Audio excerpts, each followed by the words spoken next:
Les arbres à fées. De nombreuses fées sont liées à un seul arbre ou à une seule plante, comme d'autres sont liées à un groupe d'arbres.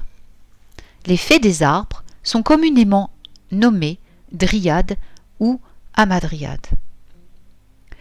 Les arbres sont des créatures extrêmement spéciales et précieuses. C'est un fait reconnu par les Amérindiens qui les nomment « the standing people », le peuple debout. Souvent, vous rencontrerez un arbre et vous serez alors totalement conscient de son esprit, qui est généralement chaleureux, empli de sagesse et très accueillant. Et il peut être extrêmement bénéfique de se trouver à proximité de tels arbres. Parfois, cependant, un arbre peut ne pas être vraiment bien disposé envers les humains. Rappelez-vous l'épisode du Seigneur des Anneaux, lorsque les hobbits rencontrent The Old Man Willow, le vieil homme saule. Il est alors préférable de garder vos distances. Autrefois, la terre était recouverte de forêts. Lorsque nous nous enfonçons profondément dans une forêt, nous sommes vraiment en présence d'êtres indiciblement anciens, car toute la sagesse accumulée des âges est incarnée dans chaque arbre. La forêt primitive est aussi une métaphore de notre inconscient, de nos pulsions, de nos aspirations les plus profondes, les plus primitives. Les gardiens, les esprits fées des arbres, peuvent nous en apprendre beaucoup plus sur nous-mêmes si nous avons le courage de les écouter.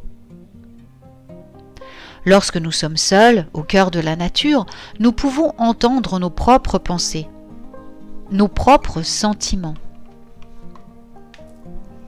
Beaucoup plus clairement.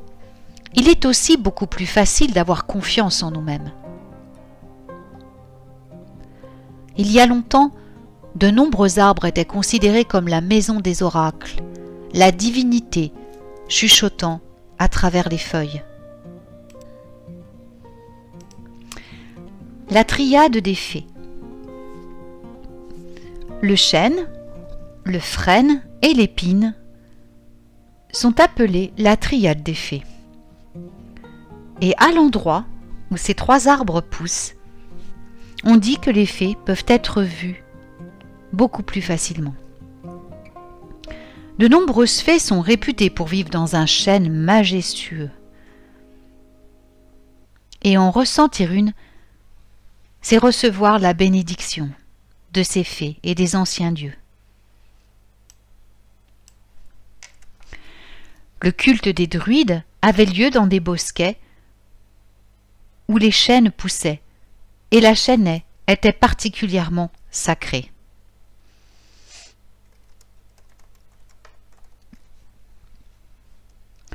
Les frênes, quant à eux, peuvent être utilisés pour se protéger des fées lorsqu'ils sont portés comme bâtons ou comme baguettes. Mais ils offrent également une passerelle potentielle entre les mondes, car c'est sur cet arbre que le dieu nordique Odin se pendut pour obtenir le secret des runes. La forme torse de l'aubépine est en effet particulièrement magique, surtout lorsqu'elle pousse près d'un tumulus ou en groupe de 3. C'est courtiser un véritable désastre que d'endommager un tel arbre, et même somnoler sous l'un d'eux peut risquer le mécontentement des fées. Comme une grande partie de la nature, les arbres ont été maltraités. Alors procédez toujours dans le respect des arbres afin de conserver la bonne volonté du peuple des fées.